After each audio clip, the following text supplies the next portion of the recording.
The dust settled around the wagons as the traveling settlement made its stop in Medicine Ridge, Wyoming. It was 1887, and Margaret Whitmore had seen enough hardship in her 38 years to last several lifetimes. She stepped down from her wagon, her sturdy frame moving with the confidence of a woman who'd learned to carry her weight in more ways than one. The town wasn't much, just a scattering of buildings along a dirt road, with mountains rising in the distance like silent witnesses to human struggle. Margaret had come here looking for work, maybe a fresh start. Her husband had been gone 3 years now, and she'd spent that time baking bread for wagon trains heading west. She noticed them immediately. The man in the black hat, kneeling in the dirt beside a little girl who couldn't have been more than 5 years old. The child wore a faded pink dress, her dark hair tangled and unwashed. She was thin, painfully thin, and she stared at nothing with eyes that had seen too much. Margaret watched as a younger woman, maybe in her late 20s, tried to coax the child to take a piece of bread. The girl just stood there, unmoving, her small hand limp in the woman's grasp. "Please, sweetness," the younger woman pleaded, her voice breaking. "Just one bite. For your papa." The man in the black hat, Thomas Garrett, looked up at the woman with desperate eyes. "She hasn't eaten in 4 days, Ruth. 4 days. I don't know what else to do." Margaret set down her basket and walked over, her boots crunching on the dry earth. She'd learned long ago that sometimes the best thing you could do was simply show up. "Forgive me for intruding," Margaret said gently, "but I couldn't help but notice you might need some help." Thomas stood, removing his hat. Up close, Margaret could see the exhaustion carved into his face. He was probably 40, maybe a year or two older than her, with the weathered look of a man who'd spent his life outdoors. His hands were calloused and scarred. "Thomas Garrett," he said quietly. "This is my daughter, Annie. And this is Ruth, our neighbor. She's been helping me since." He trailed off, his jaw tightening. "Since her mama passed," Ruth finished softly. "6 weeks ago. Fever took her quick. Annie hasn't spoken since, and now she won't eat." Margaret knelt down slowly, bringing herself to Annie's level. The child's eyes flickered toward her for just a moment before going blank again. "My name is Margaret," she said, not expecting an answer. "I make bread, the best bread in 3 territories, or so I've been told. But I'll let you in on a secret." She waited, letting the silence stretch. Annie's eyes moved slightly. "The secret is this," Margaret continued, her voice warm and unhurried. "Bread isn't just flour and water and yeast. It's got to have something else in it. Something you can't see or touch. You know what that is?" Annie remained still, but Margaret noticed her head tilt ever so slightly. "It's got to have a story in it," Margaret said. "Every good loaf of bread has a story baked right into the middle of it. And I think you've got stories inside you that need to come out. But they can't come out if you're too weak to tell them." Thomas started to speak, but Ruth put a hand on his arm, stopping him. Margaret reached into her basket and pulled out a small roll, still warm. It wasn't fancy, just a simple dinner roll, but it smelled like home. Like safety. Like everything that had been lost. "This roll right here," Margaret said, tearing off a small piece, "has a story about a little girl who was brave. Enough to keep breathing even when breathing hurt. That's you, Annie. You're that brave girl." She held out the piece of bread, not pushing it toward the child, just offering it, letting Annie decide. The seconds stretched into a full minute. Thomas held his breath. Ruth wiped tears from her cheeks. Then, slowly, Annie's hand moved. Her small fingers took the bread. She brought it to her mouth and took the tiniest bite. Thomas let out a sound somewhere between a sob and a prayer. "There you go," Margaret whispered. "That's good. That's real good." Annie chewed slowly, mechanically, but she chewed, and then she took another small bite. Margaret stayed there in the dirt, her knees aching, watching this broken child try to find her way back to life one crumb at a time. When the piece was gone, Annie looked at Margaret with eyes that finally seemed to see. "Would you like another piece?" Margaret asked. Annie nodded. Just barely, but it was a nod.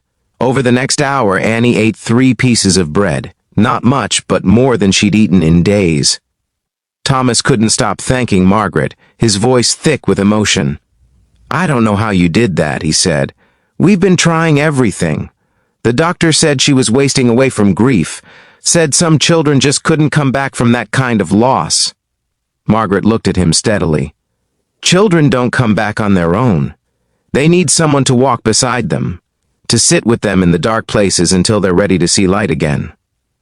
Ruth squeezed Margaret's hand. "Will you stay? At least for a while? I've been trying to help Thomas, but I've got my own family to tend to, and Annie responds to you in a way she doesn't with anyone else." Margaret looked at this makeshift family, all of them broken in different ways, all of them trying to survive. She thought about her own losses, her own grief that she'd carried alone for too long. "I'll stay," she said, "long as I'm needed." That night, Margaret set up her small tent near Thomas's homestead. It wasn't much, just a cabin and a barn and some chickens scratching in the yard, but it was home for him and Annie, and Margaret had learned that home wasn't about the place. It was about the people who gave you a reason to come back at the end of the day. For the next 3 months, Margaret came every morning. She'd bake bread with Annie sitting nearby, watching. At first, the child just observed in silence. But slowly, day by day, she began to help. A small hand would reach out to touch the dough. She'd nod when Margaret asked if she wanted to add the salt. Thomas watched from a distance, mending fences, or tending to his small herd of cattle. Margaret could feel his gratitude, but also something else, something neither of them was quite ready to name. "You don't have to keep doing this," he said one evening as Margaret prepared to leave. "You've got your own life to tend to." Margaret paused, her shawl wrapped around her shoulders against the cooling air. "What life would that be, Thomas? The one where I bake bread for strangers and move on before anyone knows my name? I'm tired of that life." He stepped closer, his hat in his hands.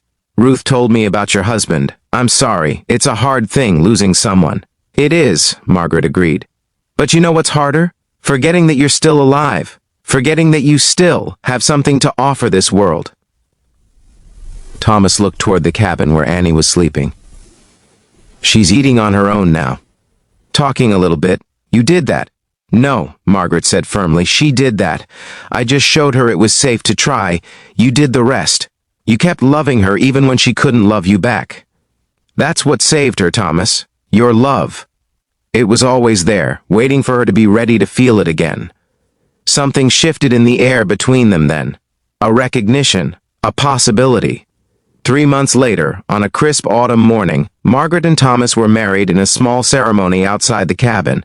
Annie stood between them, wearing a new dress Margaret had sewn, holding a small bouquet of wildflowers. When the minister asked if anyone objected, Annie spoke for the first time in months. "She makes the best bread," the little girl said solemnly, "and she tells the best stories. She should stay forever." There wasn't a dry eye among the dozen people gathered there. Years passed. Margaret's bread became famous throughout the territory.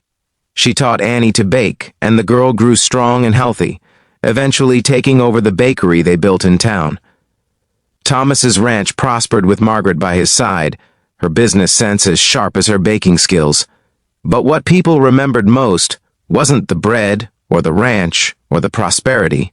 It was the way Margaret had seen a broken family and decided to become the missing piece. Not because she was needed, but because she chose to be there.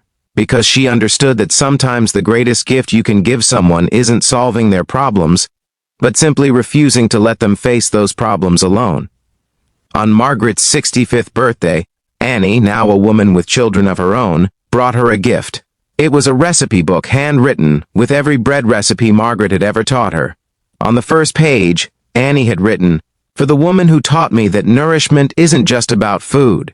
It's about love. It's about showing up. It's about staying. Thank you for staying, Mama Margaret. Thank you for teaching me that broken things can heal and broken people can become whole again if someone cares enough to sit with them in the dirt and offer them bread." Margaret held that book to her chest and cried, not tears of sadness but of gratitude, for a life that had taken her broken pieces and made something beautiful, for a family she'd found when she'd stopped looking, for a little girl in a pink dress who'd taught her that sometimes the greatest courage is simply taking one more bite, one more breath, one more step forward into life. If this story warmed your heart, please like and share it with someone who needs reminded that they matter. Subscribe for more stories about ordinary people doing extraordinary things through simple acts of love. And comment below about a time someone showed up for you when you needed it most. Your story might be exactly what someone else needs to hear today.